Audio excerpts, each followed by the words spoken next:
Bismillahirrahmanirrahim. Kita lanjutkan pelajaran faraidnya. Kali ini kita masuk ke bab ahli waris dari kelompok laki-laki maupun perempuan. Insya Allah nanti pertanyaannya akan saya jawab lewat voice. Pertanyaan-pertanyaan kemarin akan saya jawab lewat voice WhatsApp ya. Saya belum sempat jawab karena kondisi kesehatan yang kemarin belum memungkinkan. Ya, sekarang alhamdulillah sudah mulai membaik.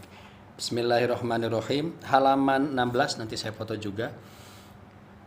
Al-warithuna minarijal. Kelompok ahli waris, orang-orang yang bisa mendapatkan warisan dari keluarganya mayit laki-laki itu ada 10 secara garis besar, dan seandainya diperinci menjadi 15. Yang 15 itu adalah al-ibnu, anaknya mayit.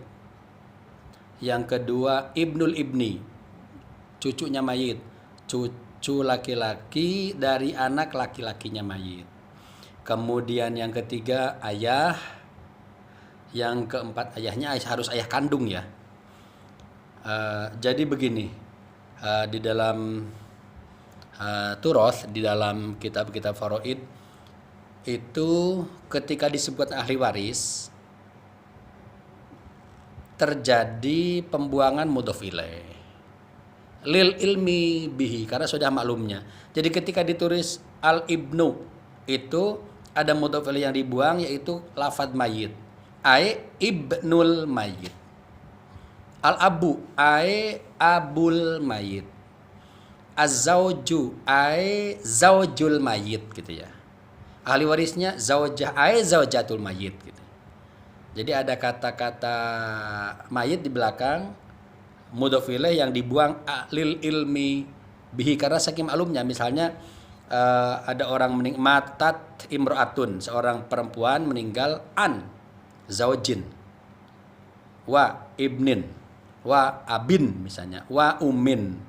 Itu pengertiannya seorang perempuan meninggalkan ahli waris zaujin ai zaujatul mayit, suaminya, anak laki-lakinya, ayahnya gitu ya, dan seterusnya gitu.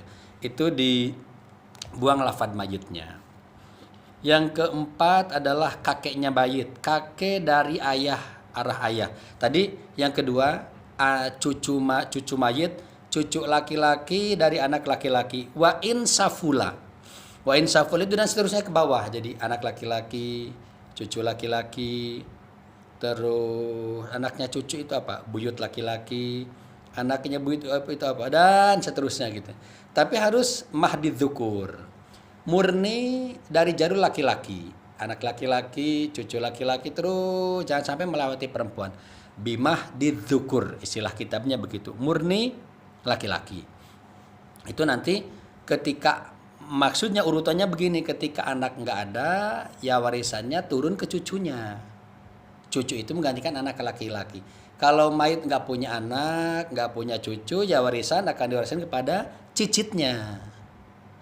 Ketika anak nggak ada, cucu nggak ada, cicit nggak ada, anaknya cicit ada. Apa anaknya cicit itu? Ya diwariskan ke anaknya cicit itu, dan seterusnya. Itu yang dinamakan wa in safula, dan seterusnya ke bawah. Kalau dari arah ayah, kakek, terus apa lagi, buyut ke atas, wa in ala, dan terus ke atas. Bimah didzukur, murni laki-laki. Jangan sampai melewati perempuan. Nanti ada di belakang dzawil arham. Kalau ada laki-laki melewati perempuan, selesai itu. Indar rojih nggak bisa mendapatkan warisan.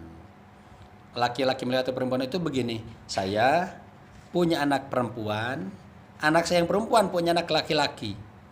Itu anak laki-laki cucu saya dari anak perempuan nggak bisa dapat warisan, dut kau rojih.